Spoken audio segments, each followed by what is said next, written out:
Reto com o Profissional em Destaque, o nosso assunto de hoje é a inseminação artificial.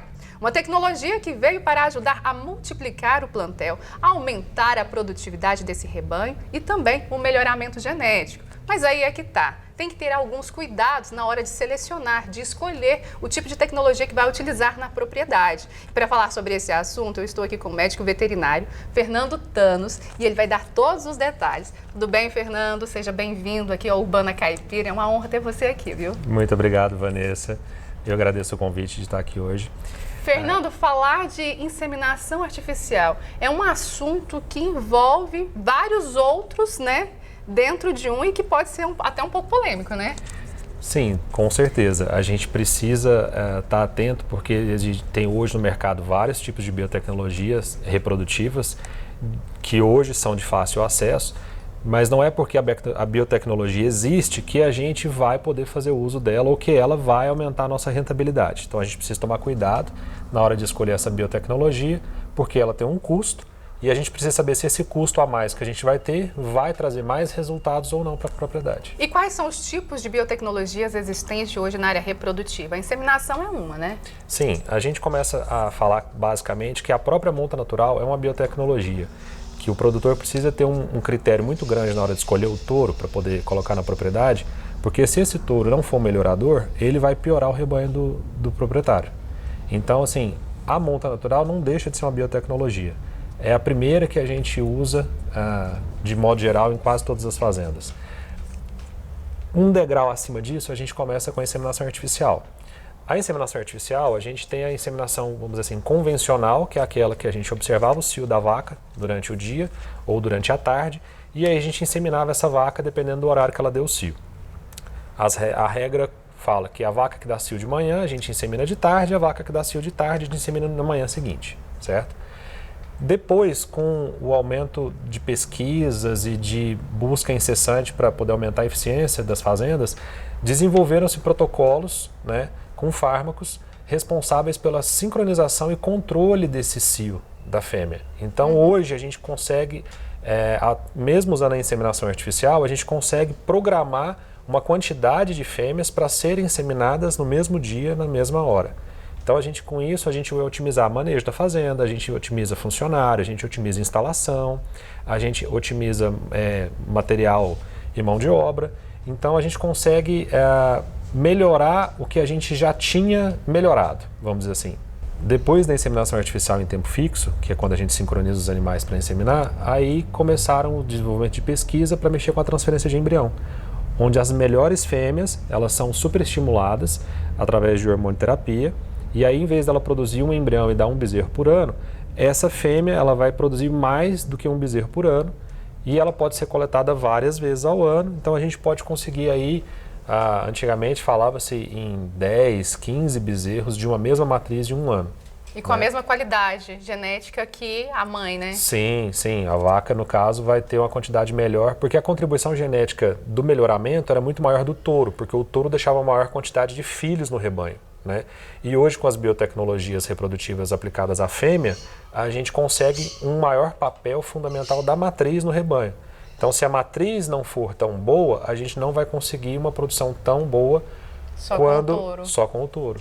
Entendi. Então, hoje já são os dois, né? Sim, a gente precisa hoje tanto de ter muito critério na hora de selecionar a matriz, quanto selecionar o touro. Antigamente tinha muito conceito de que matriz era forma. O conceito hoje não é bem esse. Eu diria que esse conceito de touro de milhão e vaca de tostão caiu por terra. Hoje a gente precisa ter o mesmo conceito e o mesmo critério na seleção das fêmeas que vão ser multiplicadas, assim como a gente tem esse critério na hora de escolher o touro que a gente vai escolher para ser o doador de sêmen. Com o mesmo padrão. Com o mesmo padrão. E na hora de selecionar esses touros para serem doadores genéticos e essas vacas, o que é avaliado? Como que é avaliado? Como que é essa seleção? Hoje, basicamente, a gente tem dois tipos de avaliação.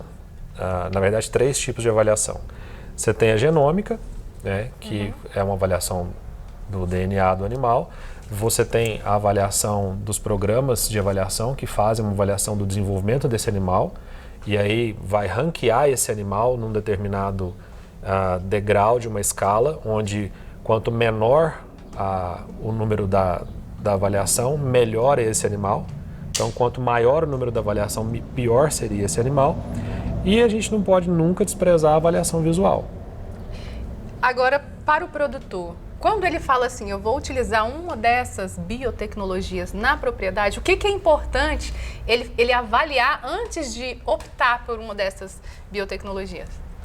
Eu diria que o primeiro passo é saber se a gente faz o arroz com feijão bem feito. A gente precisa ter o mínimo de comida necessária para poder criar bem os animais e a gente precisa de ter uma infraestrutura adequada e uma mão de obra capacitada.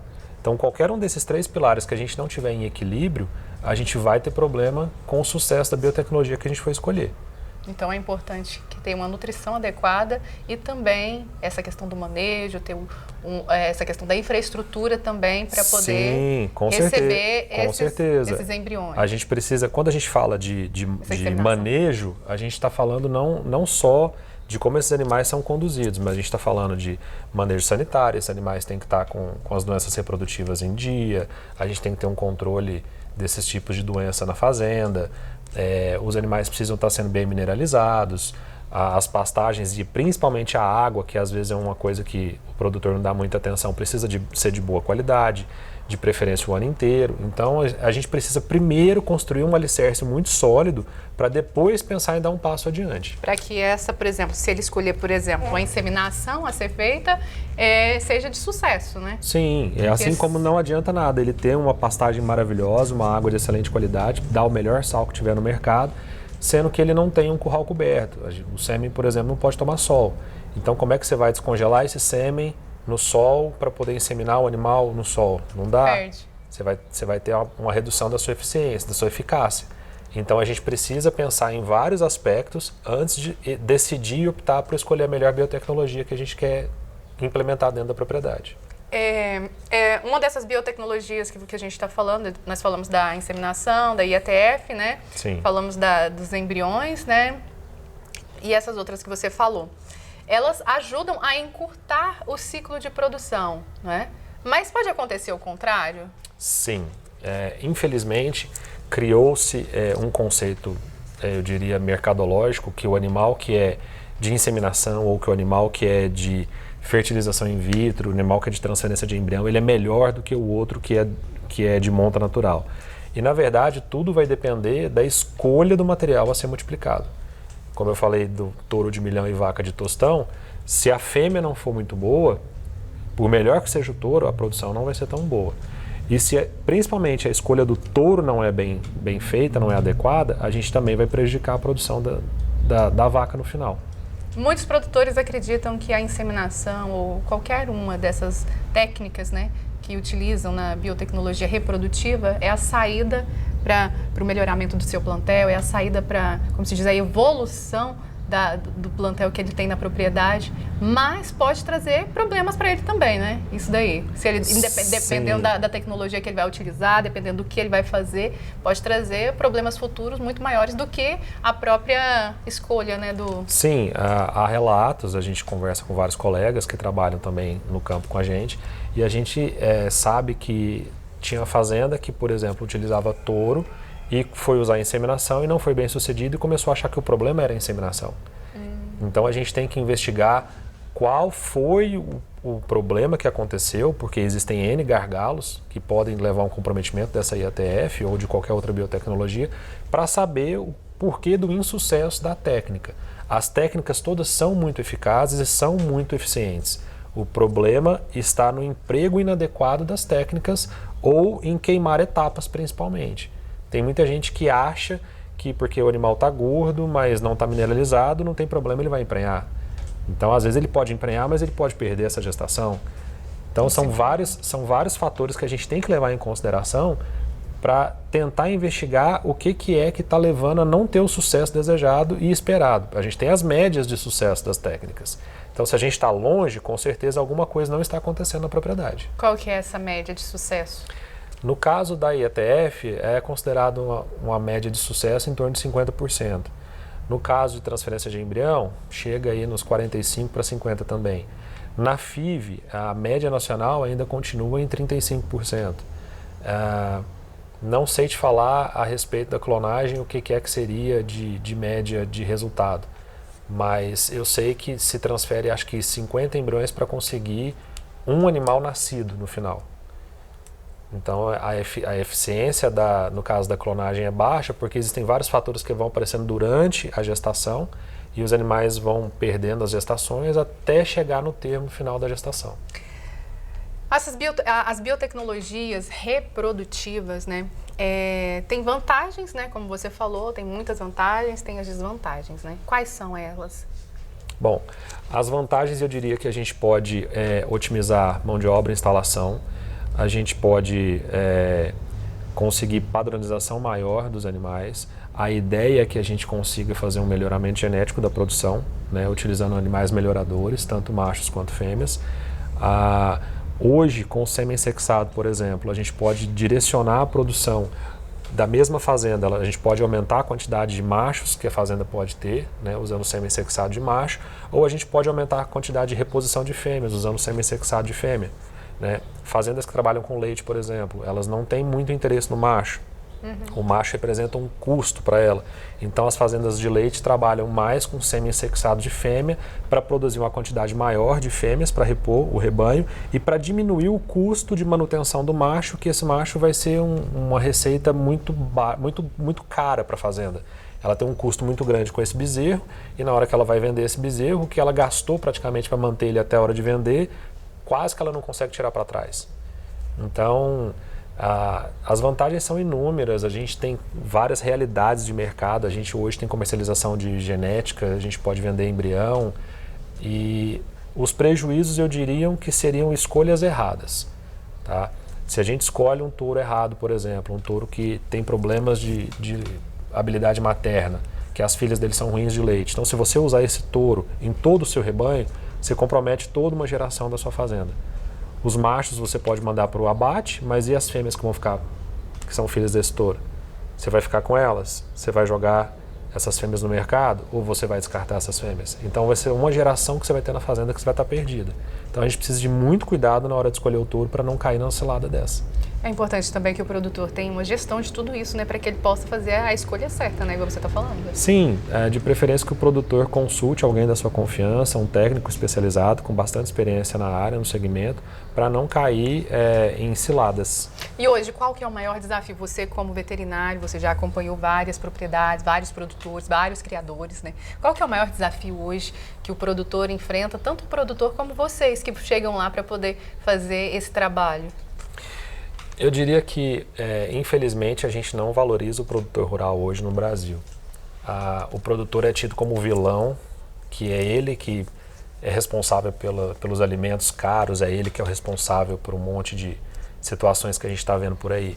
E não é bem isso, né? A gente paga hoje um insumo de um preço elevado, porque boa parte dos insumos vem de matéria-prima importada, tudo é dolarizado, e aí com essa pandemia que a gente teve, tudo subiu. Então a gente está tendo vários aumentos de combustível que acaba aumentando tudo para a gente. Adubo sobe, semente sobe, deslocamento sobe, comida sobe, estoque e armazenagem. É uma cadeia. Então assim, o produtor, hoje o pessoal pode estar pensando assim, a arroba está R$320, o produtor está ganhando muito dinheiro. Só que o custo para conseguir fazer esse animal é muito grande. E assim, uma decisão errada pode custar todo o lucro da propriedade. Então os produtores precisam estar mais atentos, precisam acertar os seus investimentos, porque a margem vem diminuindo muito a passos largos, não tanto quanto a lucratividade. Esse seria um dos desafios de, por exemplo, implantar uma tecnologia como essa em uma propriedade? Sim, eu acho que antes da gente conseguir fechar negócio com o cliente, a gente primeiro precisa dar uma volta na fazenda, ver as condições que a fazenda tem para oferecer e tomar uma decisão junto com o cliente do que seria o mais recomendado. Não pensando em vender o serviço, mas pensando no que é melhor para o cliente se eu tenho aplicabilidade dentro daquela propriedade. Pelo menos eu trabalho dessa maneira.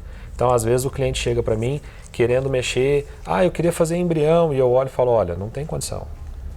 Eu posso pegar o serviço, mas eu não vou te dar dinheiro, porque eu vou fazer o trabalho. Amanhã, tem que ter essa consciência, né? Sim, amanhã ele vai estar depois desfazendo o negócio, vai estar saindo da atividade e ele vai deixar de ser meu cliente. Com certeza, e a sua fama vai ficar muito maior, né?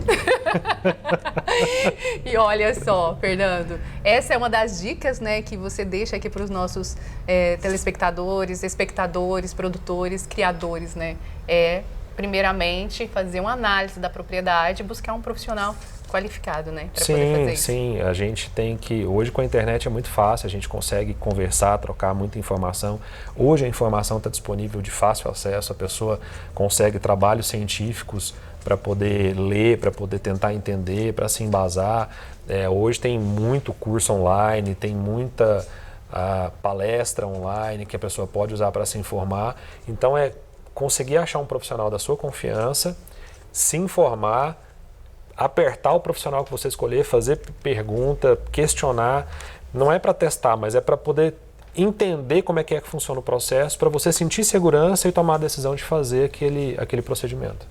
É isso, Fernando. Agradeço a sua participação. Muito obrigada por estar contribuindo aqui com a gente no Urbana Caipira, trazendo informações tão relevantes, né, de um assunto tão importante, né, para a cadeia produtiva do agro, né, para o rebanho bovino brasileiro, né, a multiplicação desse rebanho. Muito obrigada, Fernando. Eu que agradeço, Vanessa. Muito obrigado pelo convite. Precisando, a gente está aí à disposição.